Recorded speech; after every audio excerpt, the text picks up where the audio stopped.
Welcome to AETCM, the Emergency Medicine channel. So today we'll be discussing about HeartScore.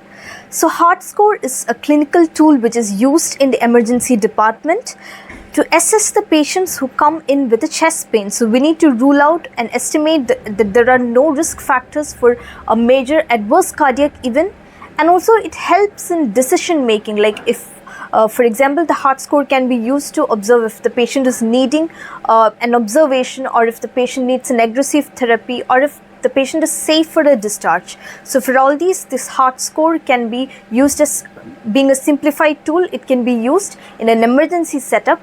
Coming to the score, so as we can see the acronym HEART, so that itself is used as used to simplify the parameters in the HeartScore.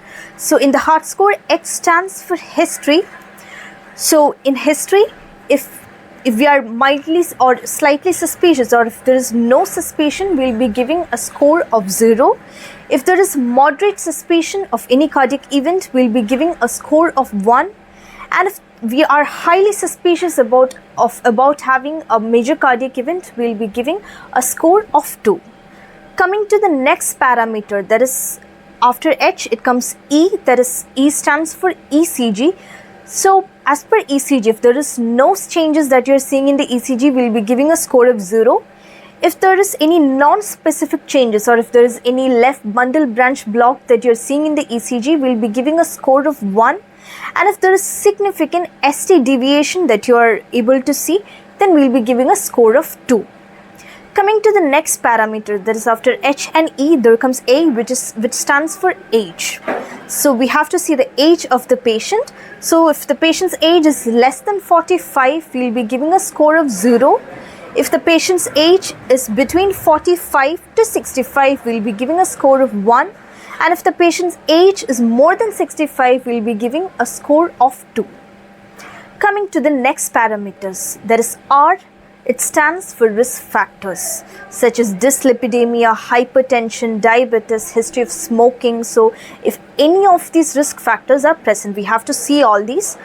So if there is no risk factors present for the patient, we'll be giving a score of 0. If the risk factors, the number of risk factors is 1 to 2, we'll be giving a score of 1. And if the risk factors are more than 3, we'll be giving a score of 2. Coming to the next factor, so that it is after R, it comes T, that is the troponin levels. As we know, it will be elevated in case of an acute coronary event. So we need to see the troponin levels. So if the troponin levels appears to be normal, we can give a score of 0. If the tropi levels are 1 to 2 times more than the normal limit, we will be giving a score of 1. And if the score is more than 3 times of the normal limit, we will be giving a score of 2. So that makes a total, like the scoring is between 0 to 10. So it is classified as per the, as we need to interpret the score, it is classified into 3, that is mild, moderate and severe.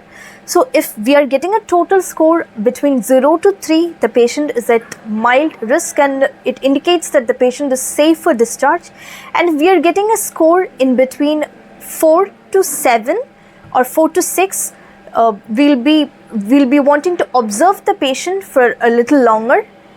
And the next, if the patient is having a score of in between 7 to 10, it means that patient is at high risk for a major cardiac event, and the patient will be needing an aggressive cardiac treatment or a therapy. So that's how we interpret the HeartScore. So hope you all understood. Thank you for watching.